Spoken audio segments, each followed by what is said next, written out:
Petugas kepolisian Polsek Banjaran Kabupaten Majalengka razia dapur warga. Sedikitnya 10 warga terjaring razia dapur dan diberikan hidangan takjil. Dengan cara berkeliling kampung pada sore hari, petugas kepolisian dari Polsek Banjaran Kabupaten Majalengka sisir rumah warga yang dihuni jompo dan melihat-lihat isi meja makan serta dapur.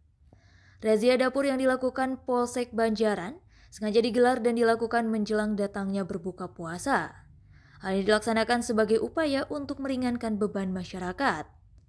Dalam waktu kurang dari 1 jam, 10 jompo terjaring razia dapur dan petugas kepolisian langsung memberikan hidangan untuk berbuka puasa serta uang tunai. Iya, sendiri. 1 tahun, ya sendiri. Masak sendiri? Iya. Itu ada yang kasih. Dari tetangga, saudara? Iya, dari keluarga. Kalau dari tetangga?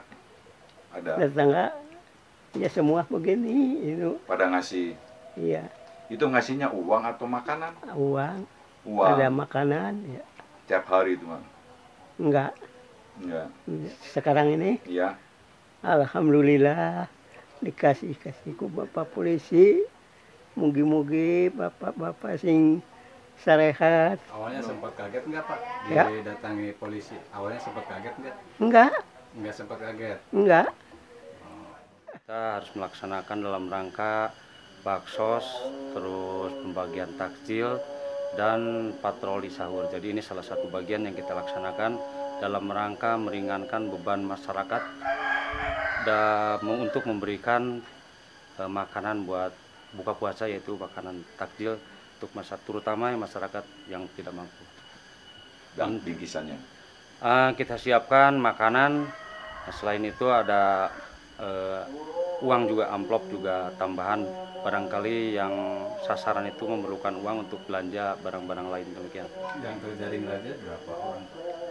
Untuk hari ini kita baru mendapatkan kurang lebih 10 warga yang kita datangi, dan terus berlanjut nanti sampai sore, demikian.